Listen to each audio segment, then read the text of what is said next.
Technically, I'm still a Bravo. There's no way they'd want me on the front lines. There was no question that it would be the best use of her talents. The others were experienced soldiers, but Rebecca had only been with the S.t.a.R.s for 5 weeks. Her first mission had been the one to Raccoon Forest that had wiped out over half the team, include the rest of them into Umbrella's secret. Since then, she'd spent a lot of time brushing up on the molecular architecture of viruses, trying to determine the T-virus replication strategy. The S.t.a.R.s didn't need field medics right now, they needed scientists. And if she'd learned anything from the Spencer estate disaster, it was that she belonged in a lab. She'd held her own that night, but she also knew that working with the T-virus was the greatest contribution she could make toward stopping Umbrella. "And you may as well face it," her mind whispered. "You're fascinated by it. The chance to study an unclassified emerging mutagen, to find out what makes it tick. That's what makes you tick."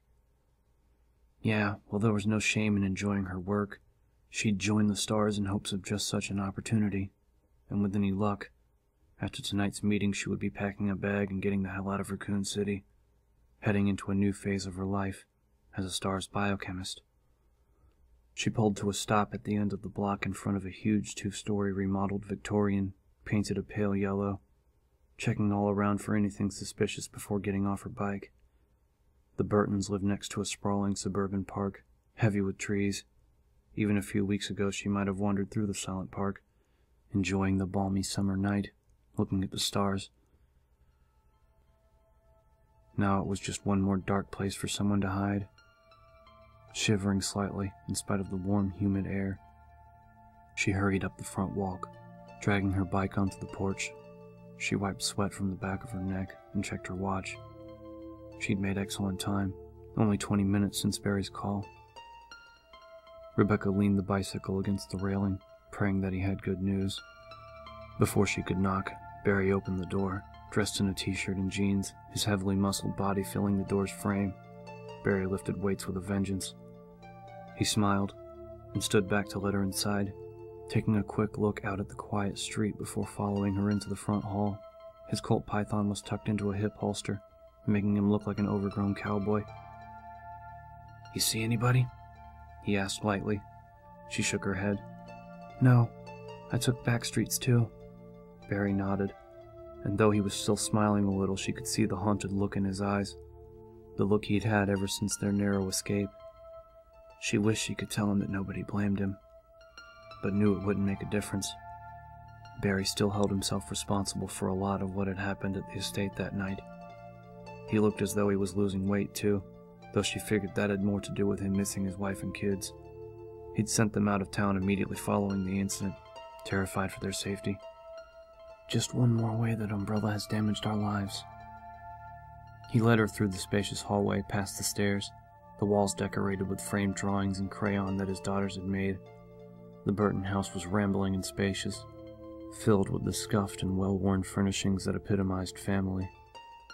"Chris and Jill should be here any time. You want some coffee?" He seemed tense, scruffing nervously at his short red beard. "No thanks. Maybe some water." "Yeah, sure. Go ahead and introduce yourself. I'll be back in a minute." He hurried off to the kitchen before she could ask him if anything was wrong. "Introduce myself? What's going on?" She walked through the hall's arched opening into the cluttered, comfortable living room and stopped, a little startled to see a strange man sitting in one of the recliners.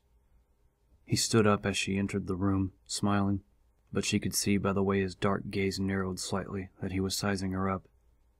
Even a few weeks ago, the careful scrutiny would have made her horribly self-conscious. She was the youngest S.t.a.R.s member ever to be accepted for active duty, and knew that she looked it, but if anything positive had come from the incident at the Umbrella lab, it was that she no longer cared much about things like social embarrassment. Staring down a house full of monsters tends to put things in perspective that way. Besides which, being stared at had gotten pretty routine since then. She gazed back at him impassively, studying him in return. Jeans, a nice shirt, running shoes. He also wore a hip holster with a 9mm Beretta, the S.t.a.R.s standard issue sidearm. He was tall, maybe a full foot over her 5'3" frame, but slender, with a physique like a swimmer's. He was almost movie star handsome, a high weathered brow and finely chiseled features, short, dark hair with a piercing gaze that sparkled with intelligence. "You must be Rebecca Chambers," he said. He had a British accent, his words clipped and somehow polished. "You're the biochemist, is that right?" Rebecca nodded. "Working on it. And you are?" He smiled wider, shaking his head. "Forgive my manners, please. I hadn't expected... That is, He stepped around Barry's low coffee table and extended his hand, flushing slightly. "I'm David Trapp, with the s.t.a.r.s. Exeter branch in Maine," he said. Rebecca felt cool relief wash over her. The s.t.a.r.s. had sent help instead of calling. Fine by her. She shook his hand, stifling a grin, knowing that her appearance had thrown him off. Nobody expected an 18-year-old scientist, and while she'd gotten used to the surprised looks, she still took kind of a mischievous pleasure at catching people off guard. "So are you like the scout or something?" she asked. Mr. Trapp frowned. "Sorry? For the investigation, are there other teams already here, or did you come to check things out first, get the dirt on Umbrella?" She trailed off as he shook his head slowly, almost sadly, his dark eyes glittering with an emotion that she couldn't read. It came out in his voice, heavy with frustrated anger, and as the words sank in, Rebecca felt her knees go watery with a sudden anxious dread. "I'm sorry to have to tell you this, Miss Chambers. I have reason to believe that Umbrella has gotten to key members of the s.t.a.r.s, either by bribery or blackmail. There is no investigation, and no one else is coming."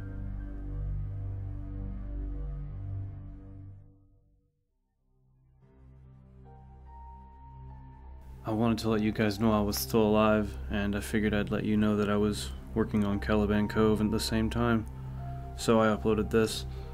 I hope you guys enjoyed this little sampler from Chapter 1.